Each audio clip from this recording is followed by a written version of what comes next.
Right, ladies and gentlemen, let's welcome another tanned broadcasting exec up on stage. Put a big hands together for Stefan Krubler from RTL Connect. Should I sit here? Right. Let's move around here so I can see you properly. Right, Stefan, first of all, how are you and how has RTL Connect fared during the pandemic? Well, I'm good. I'm very happy to see you. I'm very happy to see you in live. You know, after such a long time during the pandemic, honestly, feels good to be back and see you all. So from a business perspective, yes, it was tough, I must say, but I think we made it. From an international perspective, it was really interesting to see in the pandemic we had some sectors really going down, like travel industry or retails, and then we've been able to cope with new sectors coming to TV, especially in the D2C world. So I think we made it, and I'm really happy now. We have plenty of projects. We are merging 3 companies. I'm a little bit overwhelmed, I must say, at the moment, but a lot of things on my plate. I'm sure you're not alone. Right, quick question to the floor. How many people here, if you're fully familiar with RTL Connect, stick your hand up? Right, I think in that case it is worth doing an introduction. I still have some work to be done. What is RTL Connect and how does it fit into the wider RTL group? So RTL Connect, we are the international ad sales house of the RTL group. We're working for the group, but we're also working and represent other broadcasting group, including ITV. So we work very, very closely with Reese and Kelly. We work with Rai. We work with Antena 3 in Spain. So we have a pretty comprehensive portfolio within the group. So how does it work with our group? You know, there's been a lot going on lately, and you know, Reese mentioned it. We are in a GAFA world or FANGs world. And basically those guys, those global players, they want to rule and to set up the rules in the video industry. And we need to act. You know, soon they will be gathering around 3 global players, 50% of the global ad spends in the world. This is not okay. So we need to react. And within RTL Group, we have what we call the local champions strategy. So there's a lot going on at the moment with our CEO trying to bring M6 and TF1 together in France, RTL and Talpa in Holland. We've been selling our assets in Belgium, but because we believe in consolidation, we believe in alliances, and we need to be stronger together at local markets. And where we come into play is at international market. We need to connect those local champions from an international perspective and really speak and fight eye-to-eye level with the GAFA. And it's interesting, I mean, you and Reese seem to me very much to be singing from the same songbook in terms of that collaboration mantra. So you've also just restructured the RTL Connect business, right? Tell us a bit about that. So it's still work in progress. So basically it's not restructuring, it's more consolidating our international ad business. So our CEO has mandated me to basically connect and merge 3 other companies within the group. So RTL Connect, SmartClip, or ad sales company within the group, and also IMS, which is the international ad sales of Gruner & Jahr, or legacy publishing group. So yeah, bringing those 3 companies together. We still don't have a new brand name, but we will soon. So during the Cannes Lions, we will announce our new branding. Exciting. Any hints? No, I cannot say that, because my communication director is here today, so she wants to keep you know, full secrecy. But you secured the domain name? Yes, we did. Too bad. Okay, so let's dive into this study. You've just done an interesting study about the evolution of TV viewing in the connected TV world. What was the study? What did you actually do? So basically, during the pandemic, we saw a resurgence of you know, people, you know, staying at home, so do it yourself, refurbishing the houses, and therefore, as a consequence, watching more TV screens.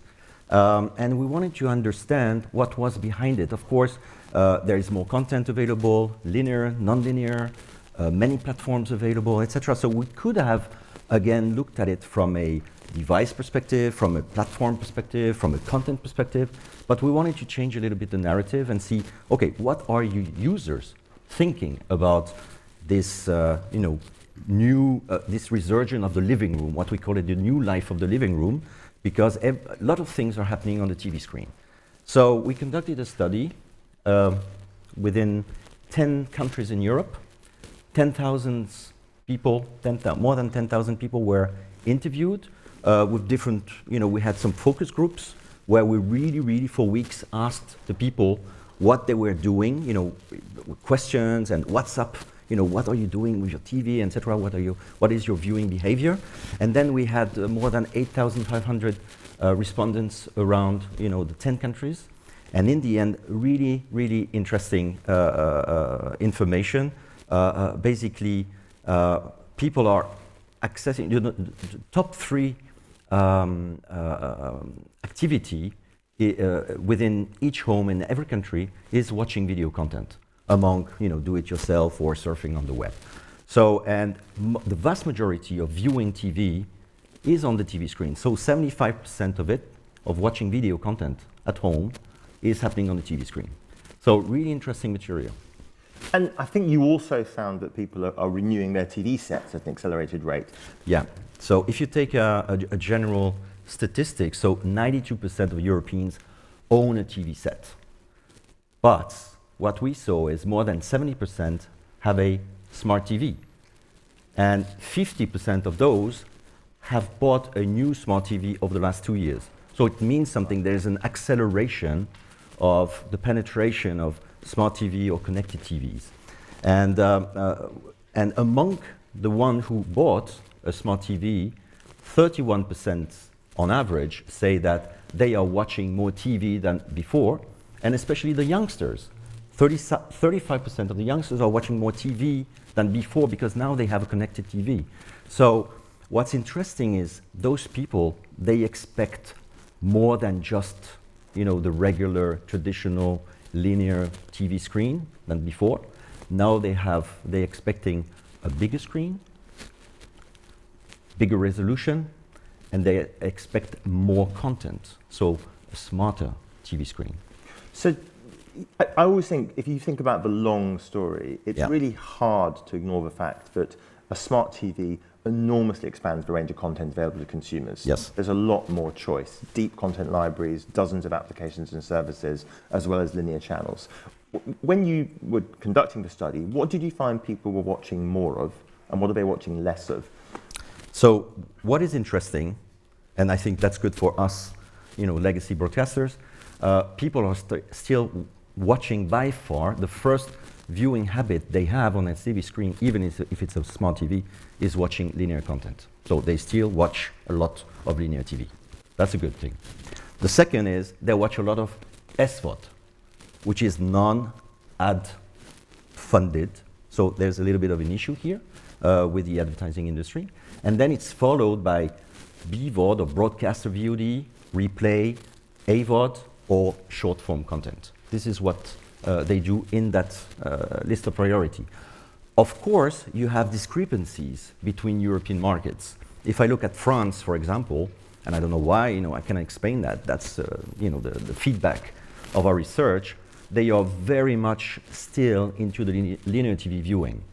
When you look at the Brits, they're more into the BVOD viewing. Maybe it's due to the amount of content available on demand through the legacy broadcasters here in the UK. If you look at Spain, they are the #1 champions in SVOD consumption. If you look at Italy, they're more into the AVOD and even in a transactional VOD way of accessing content. So really huge discrepancies. And I think that's a little bit the challenge where I'm coming at. When you are an advertiser, when you are a CMO or an agency, it's really hard in Europe to have one-size-fits-all approach for your advertising campaign. You really need to deep dive into each and every market to see what is best suited for you to reach consumers on the CTV. And for a business like RTL Connect, you're obviously a European business trying to help clients, international clients, work across lots of geographies. Does that present some particular challenges? Does that make it hard to piece together campaigns across different markets? Well, I think that's one of the reasons why we're here, I guess, is to really try to simplify, to be a guiding light in this, level of complexity when you have, you're asking questions, how do I better reach my consumers in that particular region? I think we have a lot of research and a lot of access and a lot of content, of course, and platforms to reach the consumers within our group in order to make it more simple for you. You know, that's really interesting what we saw in this research. What I've heard so far here in the CTV Summit is there's so much content available. It's a little bit of a zoo, I would say, even for consumers. Where do I find my content? Is it paid? Is it free? Is it available on which platform, etc.? So that has pushed us, I would say, at RTL, but also some others like ITV, and I was happy to see the ITVX platform this morning, to rethink a little bit the narrative around it. So, you know, why not developing something a bit more hybrid, where people can find, you know, you want to access free content, you go on the platform. You want to have access to specific original, you know, high new movies and stuff like that, you go on the SVOD. So this hybridity is something that we are currently developing a lot in our company. We have Videoland in Holland. We have Sisplay in France, also a hybrid, moving into a hybrid model. We saw ITVX. And we have now as well an interesting one, because it's one of a kind, I think, in Europe, and it will be soon launched in the fall in Germany. It's called RTL Plus. So it's not only about hybridity in accessing video content, but it's becoming like a super app with more content. It's about audio, it's about podcast, it's about magazines to download, it's about music. So like a big entertainment hub where people can find their way into the content they want to access. It's really interesting because you see quite a lot of that in some European markets. It's much less common here in the UK. I think the broadcasters are sticking to their knitting. Yeah. Let's talk about attention. So on the buy side, we've seen big agency groups getting much more interested in attention metrics, partly because they're concerned that in cluttered environments or in fragmented marketplaces, consumers are just paying less attention to the ads. I think you've looked at this in the study. Give us a sense of what you found in terms of ad attentiveness. Yeah, that was a big surprise, I must say, and not a good surprise. You know, most of the respondents in our study said that basically they were finding ads annoying, sometimes even very much annoying. And I think, you know, it's a surprise or a semi-surprise, but that's real. And I think we need to address this problem as an industry, because this is not going in the right direction. You know, we're getting people annoyed with these ads that we are pushing to them in the way we do. So we need to make it a little bit differently. And we believe at RTL Connect and within the RTL group that the combination of, you know, technology and media will somehow create opportunities in the future to better address the customers. Of course, we will not build Rome in one night. You know, I strongly believe that the future will be an ad-served future for everyone, including the broadcasters. But we're not there yet. You know, we are bridging between linear and on-demand, or non-linear. So there are many capabilities at the moment in the addressable TV, targeting capabilities around Europe, different, you know, according to different countries might be different, to address better, you know, the customers and lower this annoyance level that they are basically saying to us. And did you get a sense of the main drivers of irritation? Is it over frequency? Is it poor creative? Is it irrelevance? Well, it's a little bit of everything. Ads are very interruptive. So basically, when they watch content, they basically are annoyed by the interruption, or at least the way the interruption is being done. So on that respect, for instance, we believe, and we asked them that I think the level of irritation is a bit lower when it's within a long-form content rather than short-form content. They are another problem is about, you know, not being addressed with the right ad.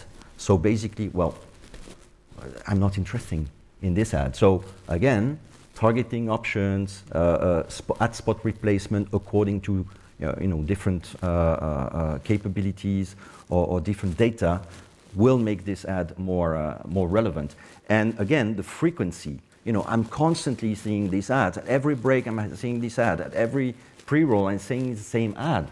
You know, there are ways of, you know, being a little bit more effective, for instance, by using intra-household cross-screen or cross-device frequency capping, for example. This is possible today.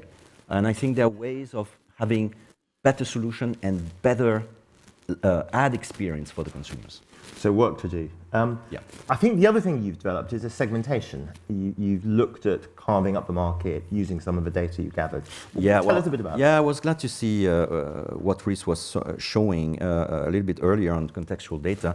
We have different sets, of course. It might be different from one country to the other again, but everything I will tell you about is really GDPR compliant and no worry. But so we have behavioral data, we can have device attribute data, we can have real-time data in order to make your ad work better. It could be betting data, it could be live score data, it could be weather data. You could have social demo, from according to the broadcasts or the live TV that you're watching. We have access to information. We have contextual data, or we can have as well first-party data that we are collecting through the subscriptions of our platform. So those are the different segments that we're looking at in order, again, to make our ads work better for you and more efficient towards the consumers. And then for advertisers, what do these segments mean? How do you use different segments to deliver different messages? For the advertiser's perspective, so again, it's a close collaboration with the advertiser, I guess. And that's why we're here as well. We need to connect with the clients. We need to know what do they need to reach, what are their challenges, who are their consumers, and then we can try to match with what we have in our own data sets, and then we can find ways to connect those two and try to find the best-in-class segments that will be available for the advertisers to connect to their consumers. And a final quick question. Where can we get this study? It sounds great. So you can surf on rtl@connect.com or Life of the Living Room or newlivingroom.com. It's a website that we have developed. There's plenty of information available. There's white paper, and there's a presentation and a video of about 1 hour, and you will have all the information you need to know about the new life of the living room. Wonderful. There you go, ladies and gentlemen. I think we have time for one question, if anyone wants to ask Stefan anything. If not, you can download the study and we'll move straight on. No questions? Brilliant. We'll move straight on. Stefan, thank you so much. Thank you, John. Thank you. Right.